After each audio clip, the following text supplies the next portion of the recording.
In today's video, I'm going to teach you how to connect Stripe to ChatGPT. By the end, you'll have Stripe connected through the ChatGPT interface using the built-in app flow with no coding or manual keys required. Start by opening ChatGPT and looking to the bottom left of the screen. Click your profile icon there to open the account menu, then choose Settings. This is where all your account-level controls live. Inside Settings, find the section labeled Apps. This is the hub for discovering, managing, and connecting apps that work inside ChatGPT.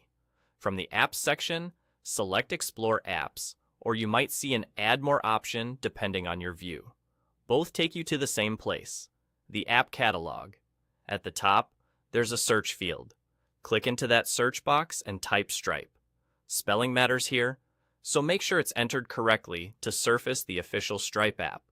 When you see Stripe in the results, click it, then choose Connect. This kicks off the standard guided connection flow. Just follow the on-screen instructions from start to finish.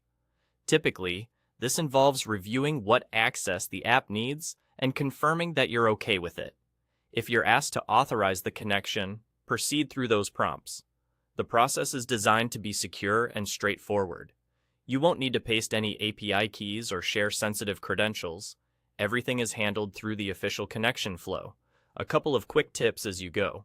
Make sure you're signed in to the correct ChatGPT account so the connection lands where you expect it. If you work with multiple organizations, verify you're in the right workspace before connecting. If the Connect button is temporarily disabled or you're asked for additional confirmation, just give the page a moment and follow whatever guidance appears. Interface wording can vary slightly, but the path is the same. Find Stripe, click Connect, and approve the connection.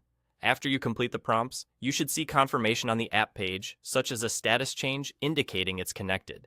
If you ever need to revisit the connection, you can return to Settings, then Apps, to review or manage connected apps.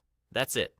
You clicked your profile, opened Settings, went to Apps, explored or added more, searched for Stripe, clicked Connect, and followed the instructions to finish. With Stripe connected, you're set to use the app inside ChatGPT according to the permissions you approved. Thanks for watching, and feel free to replay any section if you want to follow along step by step.